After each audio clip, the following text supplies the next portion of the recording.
Chairman شمس و Qamar foundation آستانہ عالیہ سیال شریف صاحبزادہ محمد قاسم سیالوی نے میاں والی کا ایک روزہ دورہ کیا۔ اس ایک روزہ دورہ میں انہوں نے سماجی اور سیاسی شخصیات سے ملاقاتیں کی، عمران خان کے جلسے میں شرکت کی اور فاؤنڈیشن کے ذمہ داران سے اہم میٹنگ کی۔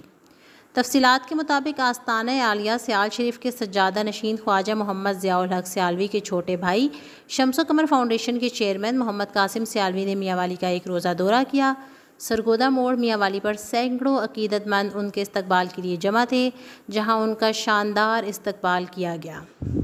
سرگودہ موڑ سے قافلے کی صورت میں انہیں جلسہ گاہ میں لایا گیا، جہاں انہوں نے اپنے ہزاروں عقیدت مندوں کے ہمراہ شرکت کر کے واضح پیغام دیا کہ امپورٹڈ حکومت کسی صورت قابل قبول نہیں،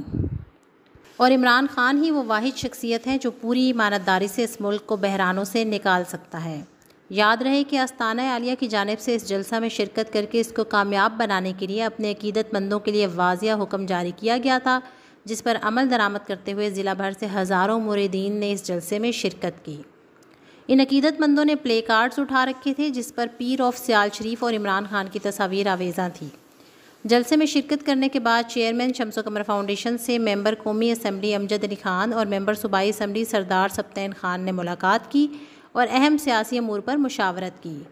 بعد ازاں میڈیا سے بات کرتے ہوئے صاحبزادہ محمد قاسم سیالوی نے کہا کہ اسلام نے سچائی کا ساتھ دینے کا حکم دیا ہے۔ آج میاں والی آنے کا مقصد اس عظیم انسان کو سپورٹ کرنا ہے جس نے حضور نبی صلی اللہ علیہ وآلہ وسلم کی ناموس کا مقدمہ پوری دنیا میں لڑا ہے اور دنیا کو یہ بتایا ہے کہ ہمارے لیے سب سے مقدم ہمارے پیارے نبی خاتم النبیین حضرت محمد صلی اللہ علیہ وآلہ وسلم کی ذات پاک ہے، جن کی حرمت و عظمت پر کوئی سمجھوتا نہیں کیا جا سکتا۔ اس موقع پر امجد علی خان اور سبطین خان نے صاحبزادہ قاسم سیالوی صاحب کا شکریہ ادا کیا کہ انہوں نے اس جلسے کی کامیابی میں اہم کردار کیا، خود بھی اتنا دور دراز سے سفر کر کے تشریف لائے اور ان کے ہزاروں مریدین نے بھی جلسے میں شرکت کی۔